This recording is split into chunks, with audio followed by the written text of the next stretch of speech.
We're trying to frame in, what does it mean? What does it really mean to be human? What does it mean to be human? The Bible writers are actually really pretty clear about this. Second chapter, the Bible actually lays a really remarkable foundation for us. Genesis 2 actually says, "Then the Lord God formed a man from the dust of the ground and breathed into his nostrils the breath of life, and the man became a living being." And for whatever reason, translators are a little bashful here because some translations say living being. One of my favorite translations says living creature. That's a little, But the word literally is a living soul. The Hebrew word is the same word for wind and spirit and soul, that you and I are embodied souls. We're not just a body. We're not just a mind or a conscience. We are an embodied soul that will last forever. Once that embodied soul has come into being, it will last forever.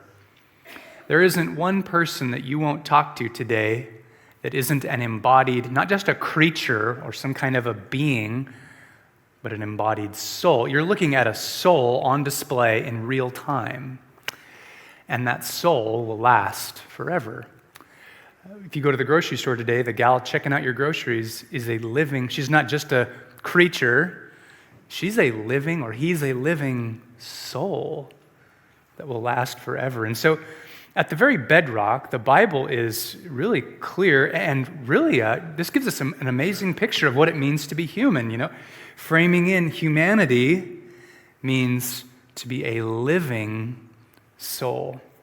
And so we've been framing that in. The other thing we've been framing in is, what do these living souls need to flourish? If we're a living soul, that's great. The Bible, cover to cover, tells us the story of us, and it tells us what we need to flourish.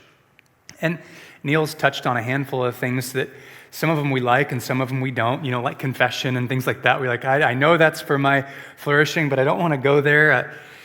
But we know that there's things we need, and the Bible tells us about a lot of things we need to flourish. And on the eve of our nation celebrating Independence Day, freedom, what better day than today to talk about freedom? We're actually going to talk about freedom today and next week. We need to talk about two kinds of freedoms that our souls need to flourish.